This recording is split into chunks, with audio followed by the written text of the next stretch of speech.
El comandante Romero ya está listo para ayudarnos a entender parte de lo que está ocurriendo en nuestra región, donde hay un movimiento inusual que genera análisis militares frecuentes. Comandante Romero, bienvenido, como siempre. Gracias por su tiempo.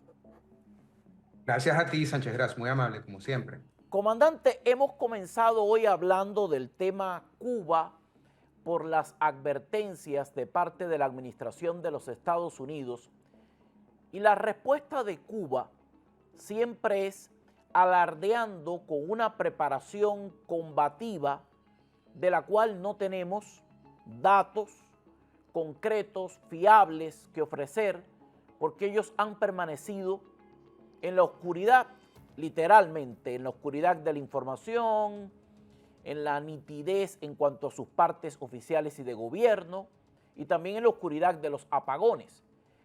Quisiéramos que usted nos ayude a entender cuando se habla de esa preparación combativa y el mensaje viene desde Cuba, ¿de qué se está hablando? ¿En realidad estarían listos?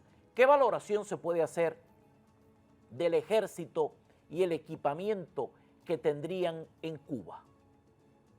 Bueno, luego de la estrategia norteamericana que obviamente se reflejó en el ataque contra Venezuela el 3 de enero y toda la preparación que se llevó en la cuenca del Caribe por meses, Cuba ha tomado esto como una amenaza seria. Creo que se la está tomando más serio que nunca en el pasado. Y ha reflejado esto por la narrativa que han empezado a tener, especialmente luego de la muerte de los 33 cubanos que murieron en el anillo de seguridad de Venezuela protegiendo a Nicolás Maduro. Luego también el presidente de los Estados Unidos ordenó de que parte de la flota norteamericana se parara justamente al noroeste de la isla de Cuba. Estos no son narrativas por la parte del presidente norteamericano. Estos son acciones que tienen mucho que ver con la estrategia que tienen los Estados Unidos de proteger lo que es la tierra de Estados Unidos como prioridad sobre cualquier otra cosa en el pasado. Debajo de esto, yo estuve un poco aterrorizado de ver una de las imágenes o unas cuantas de las imágenes del deterioro de lo que se lleva en Cuba, no solamente por la infraestructura, pero también por la entidad militar. Hace un par de años atrás, Sánchez Gras, yo fui parte de un comando de inteligencia que se encargaba de mantener el día a día de lo que estaba sucediendo en Cuba. Este comando se llamaba el Atlantic Intelligence Command, el Comando de Inteligencia del Atlántico, que estaba localizado en Norfolk, Virginia. Y ese comando simplemente se dio absorbido por otro comando, pero realmente las responsabilidades del día al día de monitorear a Cuba ha cambiado y como que ha quedado lejos en el legado de la historia de lo que es la Guerra Fría. Pero lo cierto es que cuando uno ve el deterioro el deterioro militar que uno puede ver en las imágenes, como he visto en baterías aéreas, he visto MiG-29 y MiG-23 y MiG-21 que están totalmente, bueno, vamos a decir que están en tierra porque no tienen ni el combustible para volarlo. He visto unos cuantos helicópteros que vuelan entre Holguín y La Habana, entre Cienfuegos y La Habana, pero realmente no es la entidad militar que nosotros habíamos visto hace 10 años. La interrupción de productos de petróleo, de combustible, ha exacerbado la situación donde realmente no pueden hacer más nada. Y cuando uno ve las imágenes, a mí me había parecido, cuando inicialmente vi las imágenes, de que eran imágenes de un museo, pero realmente son el estamento militar que está todavía en pie. Una de las grandes cosas es que cuando uno hace una comparación de lo que es Cuba hoy en día, contemporáneamente, y lo comparas con Venezuela, te voy a dar un ejemplo. Donde Venezuela tenía 200 y pico de aeronaves operativas, esto es antes de diciembre, Cuba tiene 32 o 33 aeronaves que todavía sirven. En la parte marítima, entiendo de que muchas de estas embarcaciones patrulleras tienen ya meses y años quienes no llevan adelante ningún tipo de patrullaje. Y cuando estamos hablando de las zonas militares del ejército en particular, ni siquiera tienen vehículos o el combustible o los lubricantes para que estas plataformas puedan operar, Sánchez Gras. Ahora, estamos viendo imágenes que llegan desde Cuba, quizás de un modo festinado, haciendo lucir a personas de todas las edades, de todas las condiciones, mostrándolos como listos para defender al país, en condiciones de integrar cualquier ejército. Mi pregunta es muy concreta, comandante. ¿Cuánto tiempo demora un soldado en estar en verdad listo para serle útil a un ejército?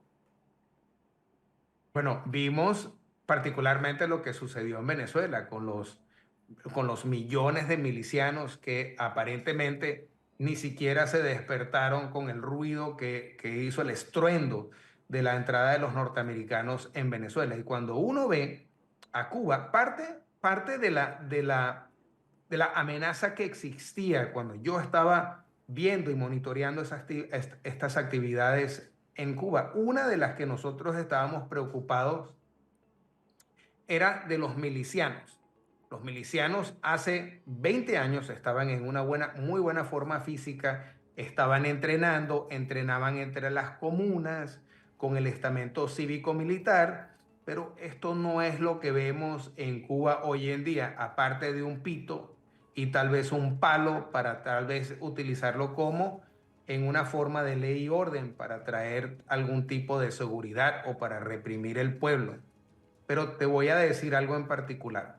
Tú puedes tener todo el entrenamiento del mundo, tú puedes tener todo el arma del mundo, pero si no estás comiendo y hay algún tipo de molestia que ha venido durando por muchos años, esto no se va a ver realizado. En mi opinión, cuando nosotros vemos y evaluamos lo que está sucediendo en Cuba, Cuba está muchísimo peor en un estado comparativo al de Venezuela. Comandante Romero, hay alertas múltiples en redes sociales de presuntos vuelos militares de Estados Unidos próximos a Cuba. Me remonto a los más recientes. Con fecha de ayer se publicó que al menos 2 aviones de entrenamiento del ejército de los Estados Unidos pudieron contemplarse cerca de Artemisa y luego cerca de Mayabeque, Matanzas, con pocas horas de diferencia el mismo día. Esto no es habitual. ¿Qué interpretación podemos hacer acerca de estos vuelos? Bueno, yo estoy seguro que lo que estamos viendo es una cosa, más lo que no estamos viendo es otra. Yo estoy seguro que los Estados Unidos está llevando a cabo posiblemente vuelos de reconocimiento, vuelos para ver el tipo de reacción de lo que es el sistema integral de defensa aérea. ¿Cuánto tiempo les toma en reaccionar? ¿Cuánto tiempo les toma en ver lo que están precisando? Esto nos remonta, Sánchez Gras, precisamente al principio de cuando vimos operar aeronaves en las costas de Venezuela. Es así exactamente, es como el mismo guión y eso debería ser lo más preocupante. Mucha gente le da una valoración quizás excesiva, quizás incompleta, al rol que pudiera jugar la base naval de Guantánamo como parte de una presunta operación militar con respecto a Cuba. Sabiendo que la base está ahí, ¿cuál sería el nivel de utilidad en medio de una operación militar, comandante? Bueno, ese en particular a mí me remonta a recordarme lo que sucedió en la invasión de Panamá. Nosotros teníamos una serie de bases, creo que teníamos 7 o 10 bases en Panamá todavía. Teníamos aeropuertos militares donde llegaban y salían aviones logísticos antes de la invasión. Eso es eso es precisamente lo que se haría en el caso de algún tipo de acción militar o algún tipo de acción por parte de los Estados Unidos. Es utilizar su propia base aérea para poder llegar y traer equipo necesario para poder operar desde adentro de Cuba. O sea, es una operación cuyo monto no se podría determinar, pero el apoyo de la base naval sería innegable porque es un valor que tiene apostado el ejército de los Estados Unidos como un tanto a su favor. A Sería lo Venezuela, equivalente, sería lo equivalente, discúlpame, equivalente a tener tu propio portaaviones adentro de Cuba. o sea, el portaaviones ya está ahí, no hay que ir Así a es. parquearlo. Ese es un dato muy, pero muy importante. Nadie fue a defender a Venezuela en medio de la extracción de Maduro. Ninguna de las personas que juraron esa lealtad y que amenazaron a la administración estadounidense, al menos retóricamente, cumplieron con lo que dijeron. De hecho, han desaparecido del espectro mediático. ¿Cree usted que en el caso de Cuba ocurriría lo mismo o Cuba constituye un valor estratégico de mayor importancia para quienes le han estado apoyando? Yo supongo que veríamos algo muy similar a lo de Venezuela, pero creo que aún más acentuado. En el caso de Venezuela, cuando llegaron los soldados norteamericanos de las Fuerzas Especiales, por el mismo presidente Trump dijo que los únicos que de verdad realmente opusieron una feroz contraataque fueron los de seguridad cubanos, pero las fuerzas especiales lograron sobrepasar lo que presentaba la amenaza de los cubanos. Una de las cosas en particulares que nosotros habíamos oído por parte del régimen de Venezuela era la protección con que contaba el régimen de Venezuela, con los miles y millones de milicianos. Que yo sepa, no hay ninguno que haya utilizado una resortera para tirarle una piedra a los americanos que estaban llegando. Muy pocos militares lograron sobreponer a tratar de contrarrestar la penetración por parte del espacio aéreo de Caracas. Sí vimos unos cuantos puntos que lograron ser neutralizados rápidamente por parte de los norteamericanos. La gran diferencia es que la mayoría de los venezolanos comen mejor que los cubanos. Yo creo que en el caso de Cuba, si en el tal caso se presentara un escenario similar, yo creo que los cubanos se van a encontrar de que ni siquiera van a poder mostrar una contraofensiva significante como ellos piensan que el régimen cubano acaba de decir, de que lo que se van a encontrar es otro Bahía de Cochino. Yo no creo que eso va a ser así. El argumento del narcotráfico y de la lucha contra el narcotráfico ha permitido avanzar de un modo más concreto en contra del narcodictador Nicolás Maduro. Cuba ha estado diciendo que no hay ninguna comunicación ni intercambio, que ahora mismo no se está negociando nada, que no hay una conversación directa con la administración de los Estados Unidos. En su experiencia, desde el punto de vista del combate contra las drogas, ¿cuál ha sido la postura del régimen cubano como parte de este intercambio de información? Porque Cuba y Estados Unidos están prácticamente obligados por la geografía, por la cercanía, por la proximidad. ¿Cómo eso se ha comportado tradicionalmente? ¿Ese tipo de conversaciones continúan frecuentemente sosteniéndose?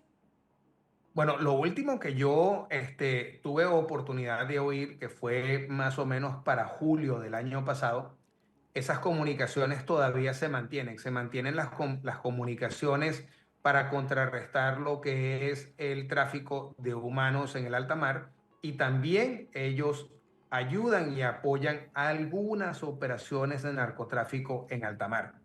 Yo no puedo constatar nada desde agosto hasta el día de hoy porque desconozco, pero sí sé de que esas comunicaciones y esas reuniones se habían llevado a cabo el año pasado. Bueno, pues habrá que seguirle dando seguimiento a este tema. Es evidente que al menos hay una conversación fluida con respecto al tema del narcotráfico, lo que podría ser un impedimento en cuanto a la retórica o el camino a seguir a la hora de realizar operaciones con respecto a Cuba. Este tema fue muy propicio con Venezuela. Con Cuba podría no ser tan efectivo, lo que no está quitándole a la actual administración la postura de tomar una determinación con el régimen cubano, porque con el tema Cuba sobran las razones, los años, las décadas, los hechos para acometer una embestida contra la dictadura en la isla. Gracias al comandante Romero por ayudarnos a entender el supuesto estado combativo del ejército cubano, que dice estar listo para hacerle frente a cualquier invasión estadounidense. Un abrazo y gracias por su tiempo. Por supuesto, Sánchez, gracias. Muchas gracias, como siempre.